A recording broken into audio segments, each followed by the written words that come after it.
I will not ask you any questions on it, okay? But what you should know is we use the 7-point scale, right? The 7-point SGA. All right, so in terms of assessment, so remember, we look at general information, anthropometry, biochemical, clinical, and so forth. So let's take a look at the general information. Now, with every patient, right? So basically what happens is when you take a look at this, it's going to be blank, right?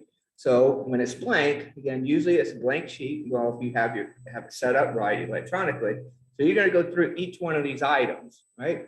Now, when you have a kidney patient, the ones that are in yellow is what you're paying particular attention to, right? Does everybody follow, right?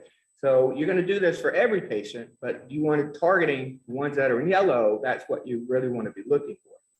So of course, the current diagnosis, right? It could be an AKI, chronic kidney disease, end-stage renal disease, and so forth. And then of course, this is standard hospital day, post-op day, right? And then also trauma, right? So if there's been any trauma, if it's an AKI, what was the trauma? Were there any toxins that they were exposed to? There's any history of diabetes, and it's just brief. And then what about surgery? Well, for example, they may have had a kidney removed, they had a kidney transplant, right, for renal patients. Unique medical history, most likely they're going to be either hypertensive or they're going to have diabetes, right?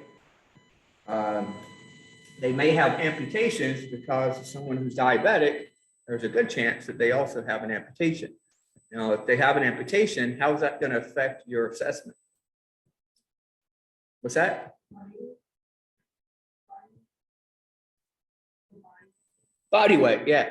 Sorry, he's masked and I can't even hear anyway. I was in the Army, big howitzers, and like, what'd you say? All right, so yeah, so body weight, we'd have to use that chart. Again, it was during the first half of the semester. Then also, oftentimes these patients, if they do have end-stage renal disease, they'll have to go see dialysis. Usually they try to schedule on Monday, Wednesday, Friday. And then of course they go to the dialysis clinic. And there's actually going to be a renal clinician in there, renal clinical nutritionist in the clinic. So if you're working on the floors, you're going to be consulting with them in the dialysis clinic. And then sometimes though, you have these dialysis clinics that are set up. So someone would go and get picked up in an ambulance and they get taken to the dialysis clinic. Sometimes they could just walk right in and get their dialysis. Has anyone ever seen these dialysis clinics somewhere, right? And that's all you do. You just walk in and say, okay, sit in a chair and get hooked up, go through the machine. All right, see you in a couple of days. So anyway, but in the hospital though, usually they're going to be rolled down to another floor. So if you go into the room and they're not there, then they're probably going to be at the dialysis clinic. And you could walk down there and that's when you can get all your information and all that stuff. Okay. All right, so in terms of your assessment, let's go ahead and see how this works. So again, now we're talking about a kidney patient. So we're looking at anthropometry. Just like Ava said, we're going to be concerned about fluid accumulation because that's going to affect their body weight. So if you do walk down to the dialysis clinic, then of course they're going to weigh the patient before and after. So that would be perfect an opportunity just to ask a person there and say, okay, what was their dry weight, right? Or what was their dry weight 2 days ago? And then that's what you would use to estimate their calorie needs. So that's how it should work. And then, however, if they're, let's say they're not getting dialysis and there is some fluid accumulation, but they just haven't started dialysis, and this is going to be a clinical judgment call. So we always leave it up to the clinician. In that case, though, what I would recommend is either their usual body weight, right before, let's say, before they really had the end-stage renal disease, or you can use their desirable body weight. Right, and of course, here's the formula for desirable body weight, right? Is take the 24.9 times your height meters squared, right? But again, I'll ask you, I'll probably have dry weight on there. I'll probably have all these weights on there on the exam, but make sure you use dry weight, okay? Because that will be the one that's most optimal, right? Again, there you go. So now what about labs? So of course, you're going to always have a metabolic panel. Of course, that would be, for example, we have, these are your renal labs. This is a panel 7. So of course, these are the ones that you would take a look at it. Now, these are taken every morning in a hospital, and it's just routine. And these are taken every morning, so you can take a look at these, right? And now sometimes it will be in a fish diagram, sometimes it won't be. You guys remember this is the fish diagram, remember, right? Make sure you know that. It's everywhere. Has anyone came across it yet?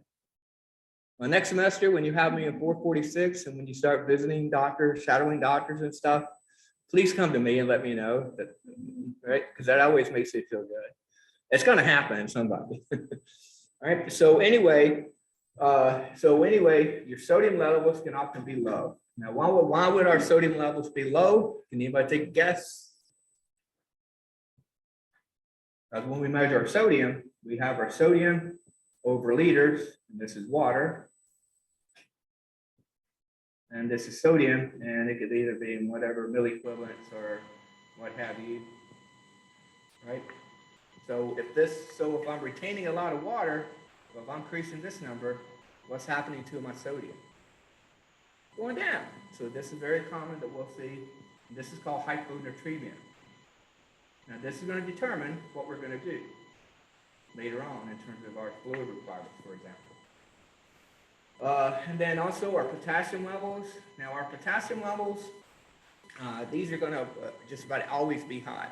But it really depends. If they've just received dialysis, these are going to be within normal limits. But as these numbers, for example, your potassium and your BUN and your creatinine, as these are increased, you know that they're getting ready to have dialysis, right, at some point. So but then what happens though, let's say the patient, let's say on Monday, they went and got dialysis. And then let's say on Wednesday, their potassium levels were much higher, right, than they were on Monday before dialysis. Does everybody follow me? So let's say on Monday, their potassium levels were 6, right? So yeah, you need to get, have dialysis. Once they get dialysis, they're normal. But then on Wednesday, their potassium levels are 12. So what does that tell us? Well, when we see these dialysis patients, we're going to give them recommendations, like you should restrict your potassium. You should, and so forth. You should increase your protein, like in your diet when you go home. So we'll give them a list of foods that they need to phosphorus also to where they should not consume potassium. Because you remember on Tuesday, we were talking about potassium, where before you get kidney disease, we want you to consume a lot of potassium, but once you get it, we don't want you to anymore. So when they continue to consume their potassium, this is one of the first things that we can see where they're not compliant with the diet that we're asking them to follow. So it's going to be one of the first things that's going to respond. Okay, it's the potassium. Okay, and also you can always tell in the spring and in the summer, at least in Washington D.C., because in the spring and the summer they would always be high, and it's because that's when all the fresh vegetables would come out and the fruits. They would go and hit the farmers market and stuff. We're like, no, what's say no, right? We're like, no, I gotta live, man. Still gotta have a life. And so this machine's going to take care of it for me anyway. I mean, this is their attitude. So, all right. Not realizing that, remember, what do most people with kidney disease, chronic kidney failure, what do they die of? Arrhythmias, right? Cardiac arrest, and that's due to electrolyte imbalances, and that's the potassium. So it is important. So that's something you need to communicate with. It's very important.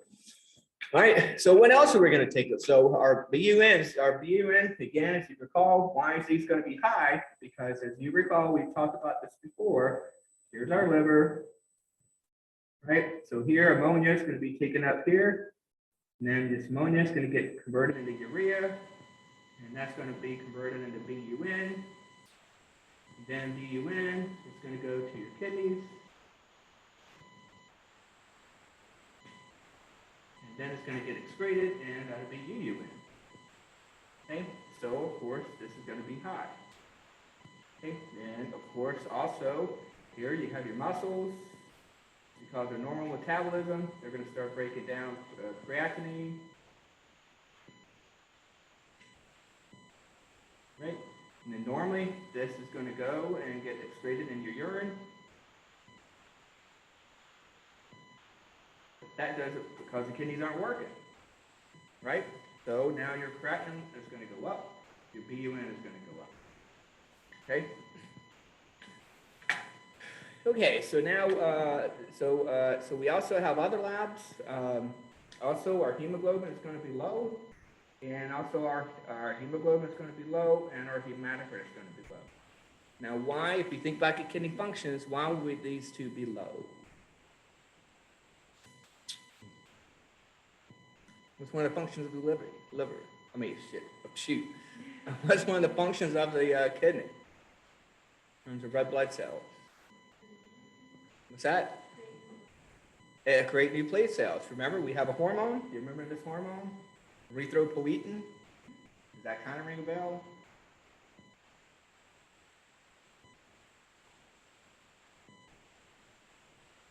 Right? And this is from the kidney. And this is a hormone. And this is going to stimulate. This is your bone marrow.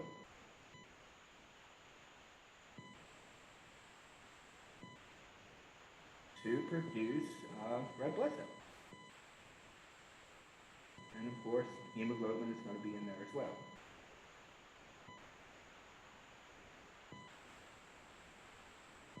Okay.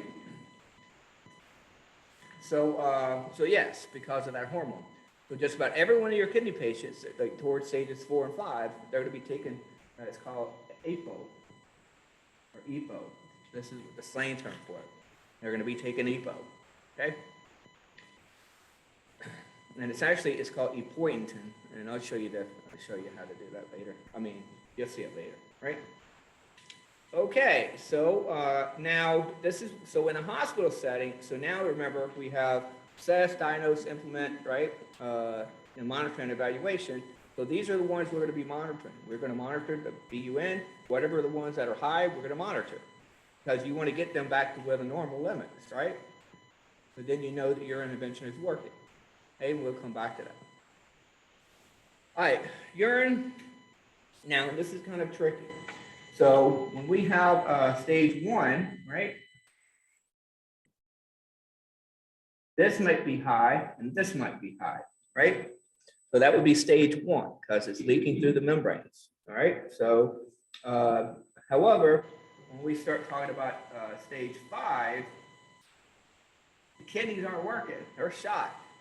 So you're not going to be producing any significant amounts of urine. That's going to be low, and that's going to be low. Okay, so basically early on, these can be high in the urine. We're talking about the urine, and later, again, the kidney is problematic. Okay, now you guys know what I mean about the leaky, how it becomes leaky. So you remember we have the kidney, and then we have the nephrons, and then here we have the glomerular. I don't know if I can draw this very well. And there's your proximal tubule, and it goes down. No, something like that, right? So this here is a membrane right here, right? Oh, here's your blood. So your blood is going to go through here, right? And that's your glomerular apparatus capsule. You guys vaguely remember what that looks like? Well, these membranes become very leaky. So now it's not semi-permeable. Now it's just permeable. And then that's when all these leak out. And then, okay? But then when the kidney's not working, these aren't working. So there's nowhere for it to go. Okay? So you go back to last lecture, you can kind of see that. That's what we mean by it's leaky. Okay? Let's see. Oh, here's kind of right here. So here inside of a healthy kidney, say you have a filter, right? But again, this is the early stages. But then what happens is when it's damaged, this filter is lost. And now you have all this protein in the urine. But again, this is only in the early stages. Once the kidney's not working, then there's no membrane, nothing is there. And then you're going to retain it, and then that can lead to nitrogenous compounds. Right? And then, of course, at the end, stage 5, right?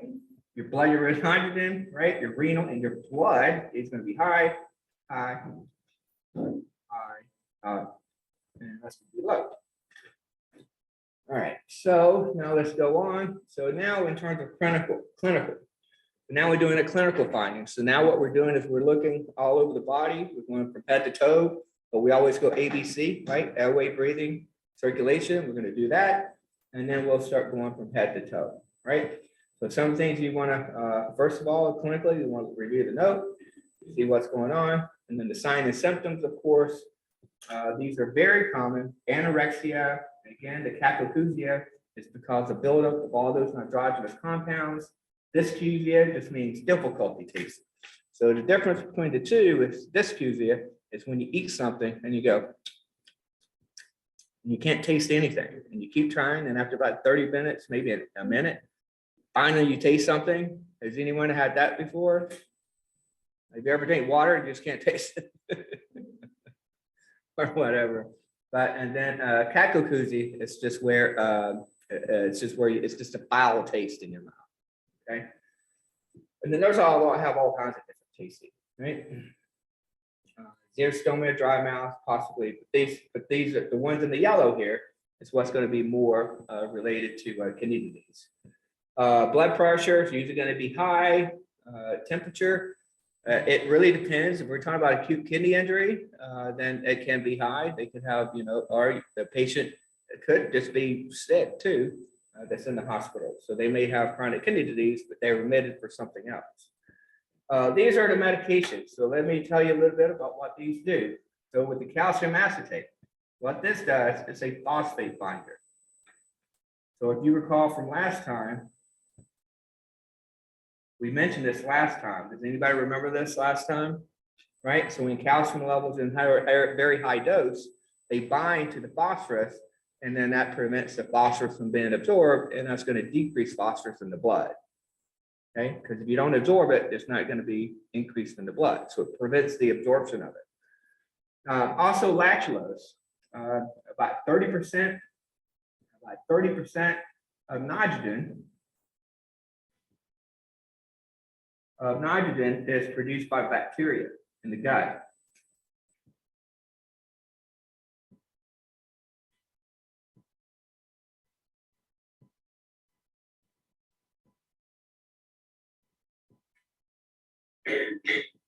So what happens is with lactulose, it's going to prevent this ammonia from entering circulation. Okay, so it decreases ammonia in the blood.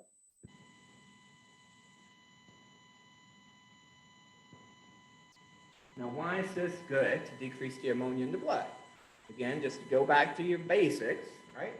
So here you have so now let's say here, this is what will be normal. Here you have your NH3 or NH4, right?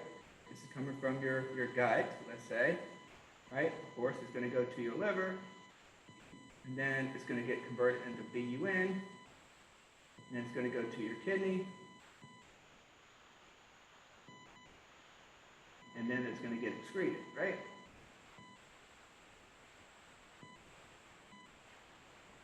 Okay, so now if our kidneys aren't working and we're increasing ammonia from our gut, we're going to be increasing more BUN. Does everybody see that? Right? So by using lactulose, we're preventing how much BUN is going to be formed, because we're going to have problems. Like with all of you right now, your gut bacteria is producing all kinds of nitrogen, and it's going into your blood, and then it's going to go to your liver, and that's going to be used to make urea, and then you're going to excrete it out in your urine, right? That's how it's supposed to work. But if you don't, let's say we don't have, our kidneys aren't working, same thing. You're going to have urea coming from your gut. It's going to, you're going to have ammonia from your gut. It's going to go to your liver. It's going to produce blood urea nitrogen, but you can't get rid of it. And it's going to keep getting higher and higher and higher. Right? Okay, does that make sense? Okay. All right, so this is what the lactulose does. And there's our equal. Can anybody take a wild guess what that's going to do? It's going to stimulate red blood cell synthesis. Yeah, so that's what that's going to do. So in this case, since we're increasing epoetin, we may increase their iron levels, and we'll talk more about that later. Propofol. So sometimes these patients may be sedated, especially with AKI. The propofol. What is propofol? What does that add to the diet? Calories. There you go. Right. And every time I think about propofol, I think about Michael Jackson. Did I tell you I met Michael Jackson? I think I did. Yeah. And they put the propofol. Got him. All right. So Biclizam, anasarca just means generalized edema. Again, that's because of fluid retention. Uremic frost, that's because of those increase in urea. And then pruritus, because again, that's what causes the itching. And of course, muscle wasting. All right, so what about dietary? So first of all, keep in mind, when you have someone up on the floor and you're just going to do a 24-hour assessment, right? But see, a lot of these patients are going to be going to the dialysis clinic 3 times a week. So in that way, we want them to keep a 3-day food record. Okay, so they're right down. That's the best way to assess renal patients in an outpatient setting. Okay. Okay, now in a hospital setting, this is when they've been admitted. And of course, that would be more of a 24-hour recall.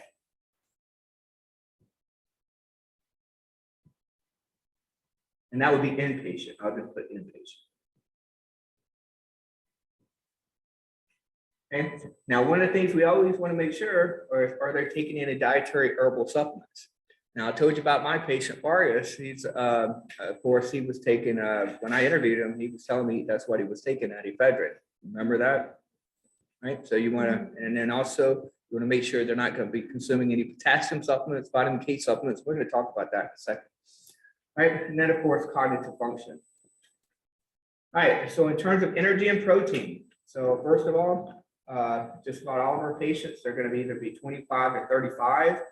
Now, this is where you're going to have to use your clinical judgment, because remember, now you have to go back to when we talked about energy. You remember those situations where your metabolic rate is increased, like burns, injuries, right? Infections. So it really depends on a lot of your metabolic stress.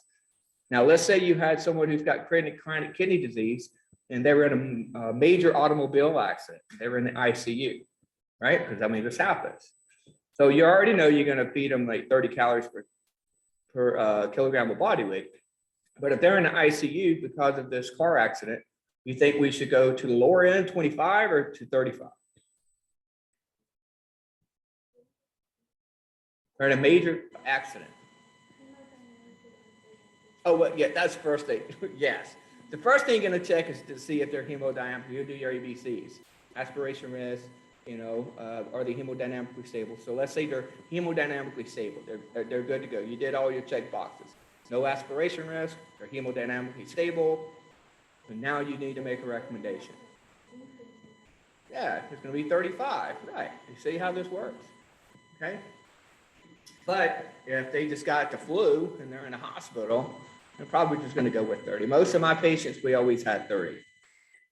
Except for AKI, acute kidney injury, we usually that's always going to be 35, but with end-stage renal disease, usually around 30. Right. What about protein? Well, if they're not receiving dialysis, so this is dialysis here. So if they're not receiving dialysis, this is no dialysis, then we're not going to give them a lot of protein. It's going to be low on the low end, right? 0.6. Because what happens if we gave them too much protein, right?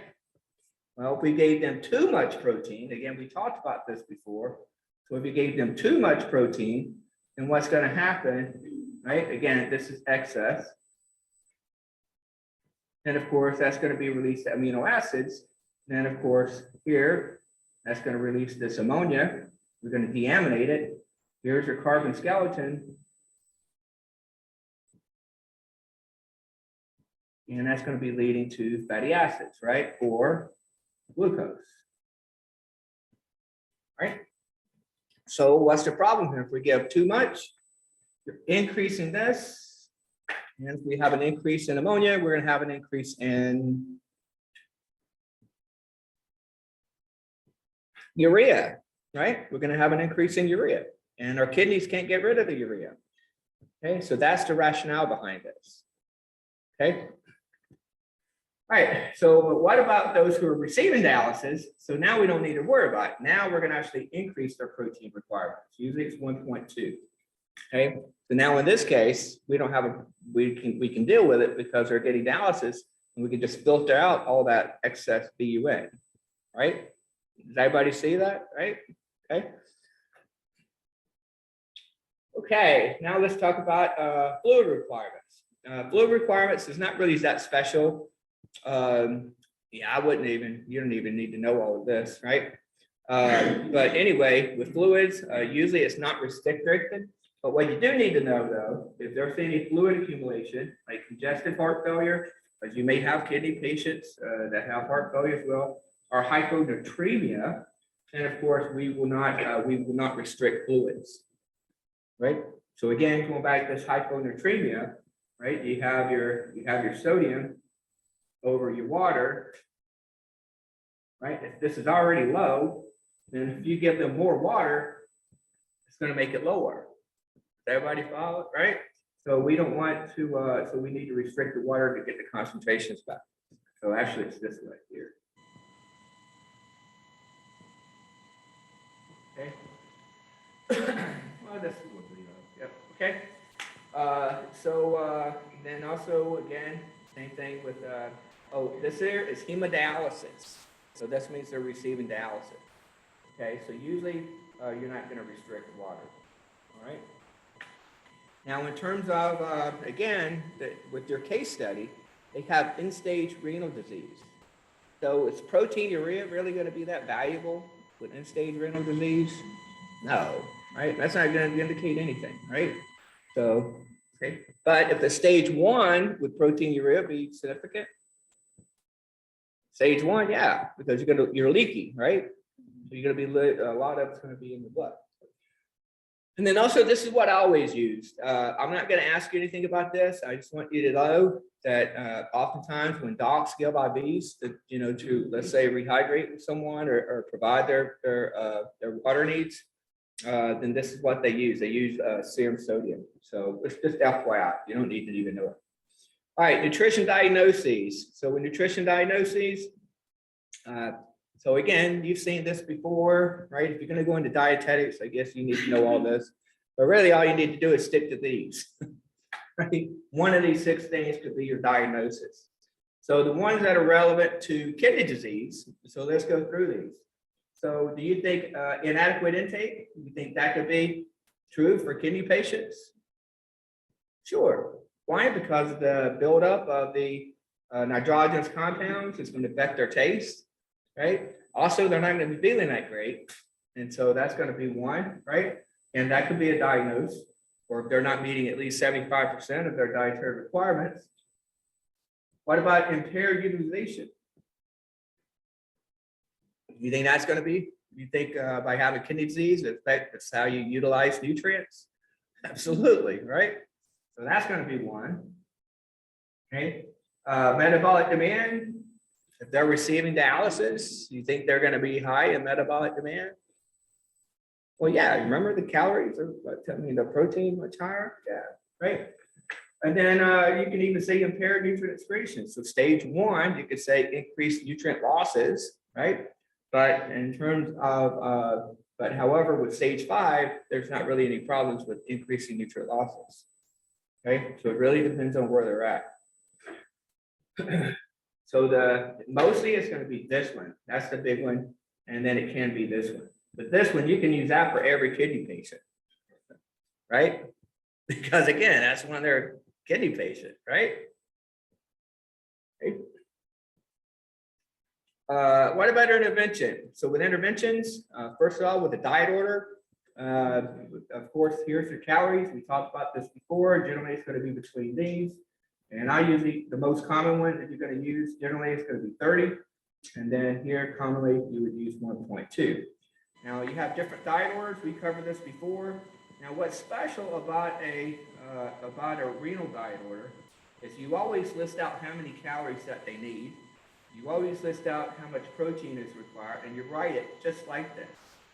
Okay, so here's an example. Oh, then diabetic renal, same thing. So here's an example of how you would write that diet order. So that's exactly what you would put in the charts. And I told you how to calculate this, right? Using this. I told you how to calculate that. Use this. 2 grams is just going to be standard. You always use 2 grams unless there's special situations. Okay. And then also here's your phosphorus, low phos, and there's your potassium. And then you can see the goals down here. So these are your goals: 75% of nutrient requirements, preserve muscle mass, and control electrolytes, and control excess fluid. Right now, in terms of oral, so now let's say you cannot meet their needs, then of course through just the diet order, and we will of course then we're going to go to oral or liquid supplements and Nepro. I think it was Brian, I think asked me about Nepro yesterday, and sure, we would use Nepro, right, if we're not meeting their nutrient requirements. Brandon, Brian, and then vitamin D supplements and iron sulfate. Why vitamin D supplements? What again? Go back to the functions of the liver. I mean, the kidney. Where's vitamin D activated? Kidney, right? Because that's where it's activated. So they're going to need vitamin D. Okay, that was in Tuesday's lecture. Okay, and then here we go. Of course, Nepro, Kadoki. Again, if you're not meeting their needs, we'll go ahead and do tube feeding first. Now, parenteral nutrition, that's going to always be our last option. So tube feeding, I've tube feed so many kidney patients. I think I've did tube feeding on kidney patients more than any other type of patient. So, and it's always Nepro. So, I mean, I'm Nepro'd out. Or I was. All right, so here's vitamin D. Of course, we're going to recommend it in all stages, either 1 through 5. And then also vitamin K. We will not give vitamin K. The reason why we won't give vitamin K is because it can interact with blood thinners. A lot of your patients are going to be on Coumadin, blood thinning medications, and by changing vitamin K, then it's going to interfere with the with those anticoagulants or blood thinners, right? So we're not going to we're going to recommend vitamin D, but not recommend vitamin K. Okay. And then we're almost done here. So with electrolytes and sodium, here we're going to actually look at the. We need to look at the laboratory values to determine if we're going to increase or decrease. But in general, we're going to reduce it to less than 2, usually 2 grams, right, or less than 2.3. So usually it's just going to be 2 grams per day. Okay, and again, to reduce blood pressure, improve, reduce proteinuria in stages 1, and then of course, improve volume control. And here's your sources of sodium. So this is what we'll be advising the patient. So this usually it's going to be in a lot of processed meats. And then also sodium is going to be in a lot of soups, a lot of sandwiches, tons of sandwiches, and so forth. Pizza's got tons. That's when you get so thirsty after eating pizza. Phosphorus, again, we're going to adjust this depending on what their electrolytes are. And again, it's going to help reduce their blood pressure and reduce, and same as sodium, okay? And then with calcium, again, we're going to adjust it based on what their values are, okay? But usually 1,000 milligrams is what we're going to recommend, okay? Unless they have a high, really elevated calcium level. All right, potassium, this is going to be an important one, really the most important. And again, this is the most responsive to dietary intervention. So, of course, and this is how your renal patients may end up dying, is because of disruption of these potassium. Okay, so what we recommend here, if they do have hyperkalemia, then of course, when they do have hyperkalemia, then we want to make sure we give less than 3 grams per day, or less than 75 milliequivalents. I think I always use 60 because it's right there in that range. Okay. And then of course our potassium, there's 4 major foods that have potassium in it that we always tell our patients: potatoes, tomatoes, bananas, okay, and milk. So those are your 4. Now, is anybody going into dietetics? Nobody? I usually don't have many. Most people are gonna go to medicine sometime or dentistry. But usually the dietitians, that's what they always ask each other. You know, you got these 70-year-old dietitians. Tell me the 4 things that has potassium. Like, oh, that's milk, potatoes, tomatoes. I learned that from that away. All right. All right. So, and again, keep in mind if they have hypertension, we're going to encourage them to eat these. So once they have kidney disease, we're going to discourage it. Okay. So, all right, nutrition monitoring. So now what we're going to do is we're going to monitor. Again, our goal is 75% of our nutrient intake. Now, how do we determine that? What can we do in a hospital setting to determine if they're really eating right? There's a couple of things we could do. You guys remember a 72-hour calorie count, right? So we could do a 72-hour calorie count to see how well we're meeting their needs. We can also just look at visit them after they've had their meal time to see what percent of their tray that they've eaten. Okay, and then ask them, say, did you eat it, or did your mom or dad or whatever, or your husband eat it? Right? And then also appetite. Now, if there is a lack of appetite, which usually is the case, what's in our toolbox? We have appetite stimulants. Remember Magistral acetate, right? And then in some states, you just give them Marinol, right? The marijuana derivative. And then body weight change, we always want to look for rapid weight gain.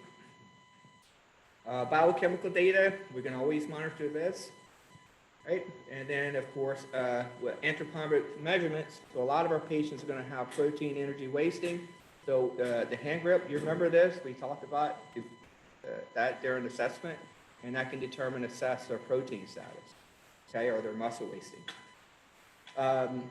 And then also, when you do your physical findings, look to see if they have any bony protrusions, right? We talked about this before, bony protrusions. They'll have sunken in cheeks. If you can see their rib cage and